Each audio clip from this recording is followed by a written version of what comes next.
একটি বৃদ্ধ বাবা এবং তার ছেলে বাগানের একটি বেঞ্চে বসেছিল। এমন সময় গাছের ডালে একটি কাক এসে বসলো। তখন বাবা তার ছেলেকে জিজ্ঞাসা করলো, বাবা ওইটা কি? তখন ছেলেটি বলল, আরে বাবা তুমি চিনতে পারছো না, ওটা তো একটি কাক।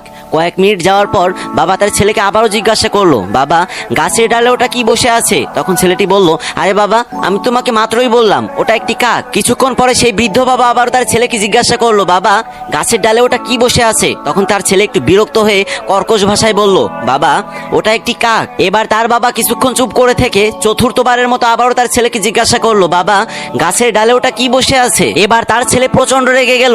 রাগের চোটে কাঁপতে কাঁপতে চিৎকার দিয়ে বাবাকে ধমক দিয়ে বলল, তুমি একই প্রশ্ন কেন বারবার আমাকে জিজ্ঞাসা করছো? আমি তো তোমাকে বহুবার বললাম এটা একটা কাক, এটা একটা কাক, তুমি বুঝতে পারো না? তোমার চোখ নেই? তখন বাবা ছেলেকে কিছু না বলে মন খারাপ করে সেখান থেকে বাড়িতে চলে গেলেন এবং কিছুক্ষণ পরে হাতে একটা ডায়েরি নিয়ে আবার সেখানে ফিরে আসলেন। তারপর ডায়েরিটি ছেলের হাতে দিল আর বলল, এটা পড়ো। ডায়েরিতে লেখা ছিল, আজ আমি আমার 3 বছর বয়সী ছেলের সাথে বাগানের বেঞ্চে বসেছিলাম। হঠাৎ করে গাছের ডালে একটি কাক এসে বসলো। আমার ছেলে আমাকে 23 বার জিজ্ঞাসা করলো, আব্বু গাছের ডালে ওটা কি বসে আছে? আমি তাকে 23 বারই উত্তর দিলাম, বাবা রে গাছের ডালে ওটি কাক বসে আছে। আর প্রতিবারই তাকে উত্তর দেওয়ার সময় তাকে জড়িয়ে ধরে একটা চুমু খেয়েছি। বিরক্ত তো দূরে থাক, আমার এক চুল পরিমাণ খারাপ লাগেনি। ডায়েরির ওই অংশটি পড়ে ছেলেটি কান্না করতে লাগলো এবং বাবাকে বারবার সরি বলতে লাগলো। কি অদ্ভুত সুন্দর বাবার ভালোবাসা, তাই না? বাবা জাতটাই এমন, অনেক ভালোবাসে কিন্তু মুখ ফুটে কখনো বলতে পারে না। আজকে আমার কমেন্ট বক্সে তারাই হাত তুলবা যারা বাবাকে অনেক ভালোবাসো কিন্তু কখনো মুখ ফুটে বলা হয়নি, বাবা আমি তোমাকে অনেক ভালোবাসি।